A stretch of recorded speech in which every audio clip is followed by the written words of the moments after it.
start by defining workflows and practices into which we are going to integrate those digital tools. Parallel, we are defining what's the potential of BIM and what the state of the art, what we can do. And based on that, we next develop a set of tools that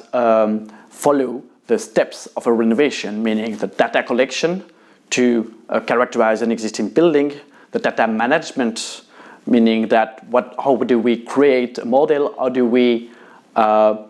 use this model, or do we exploit it, and the data-driven design, that is a definition of scenarios for the renovation, how to assess the performance of this renovation, and finally help in the decision making.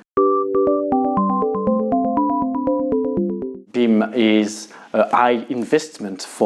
especially for the small companies, as not only for the cost but also for the time to dedicate in order to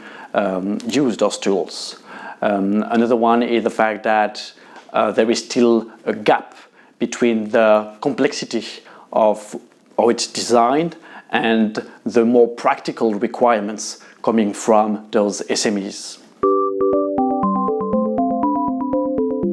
Providing some holistic tool to help in the whole process of a renovation, but also we develop some very specific tools. So some tools will clearly provide a useful solution in order to create quickly, for example, a BIM model, how to out of 2D layouts to create a BIM model, how, for example, out of limited data to already be able to